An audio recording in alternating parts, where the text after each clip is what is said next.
What is unsupervised learning? So for unsupervised learning, we do not supervise the model, but we let the model work on its own to discover information that may not be visible to the human eye. It means the unsupervised algorithm trains on the dataset and draws conclusions on unlabeled data.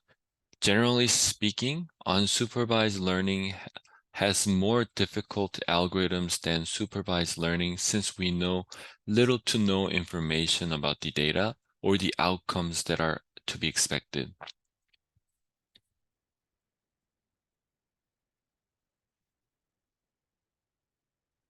Types of unsupervised learning. There are two main types of unsupervised learning. They are clustering and dimensionality reduction. So clustering is a type of unsupervised learning that deals with grouping similar data points together. The algorithm learns to identify patterns in the data and groups that data points that are similar to each other.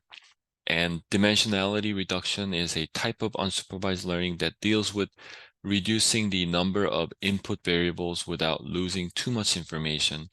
The algorithm learns to identify the most important features in the data and reduces the input variables to a lower dimensional space. Here are some applications of unsupervised learning. Customer segmentation. So clustering can be used to group customers with similar buying behavior together to target them with more personalized marketing strategies. Anomaly detection.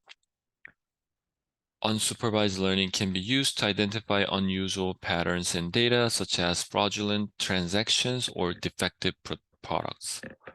Image and speech recognition. Unsupervised learning can be used to extract meaningful features from image and speech data.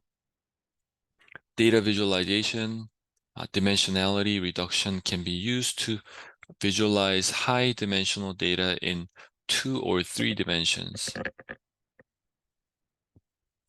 What is clustering? So clustering is considered to be one of the most popular unsupervised machine learning techniques used for grouping data points or objects that are somehow similar.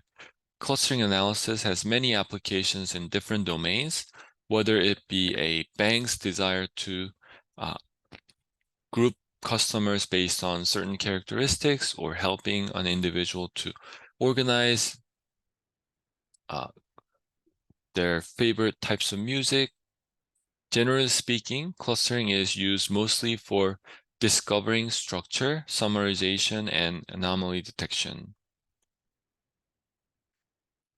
Here are two types of clustering that we can broadly categorize into.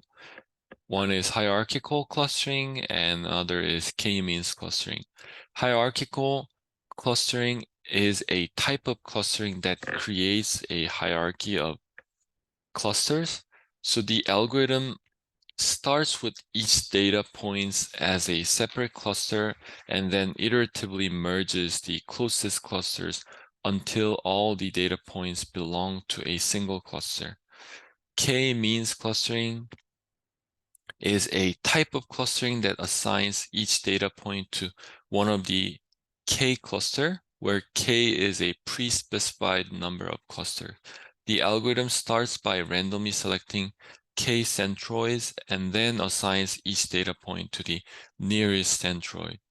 The centroids are then updated based on the mean of the data points assigned to each cluster, and the process is repeated until the centroids do not change significantly. Supervised learning and unsupervised learning summary. So to recap, the biggest difference between supervised and unsupervised learning is that supervised learning deals with labeled data, while unsupervised learning deals with unlabeled data. In supervised learning, we have machine learning algorithms for classification and regression. In unsupervised learning, we have methods such as clustering. In comparison to supervised learning, Unsupervised learning has fewer models and fewer evaluation methods that can be used to ensure that the outcome of the model is accurate. As such, unsupervised learning creates a less controllable environment as the machine is creating outcomes for us.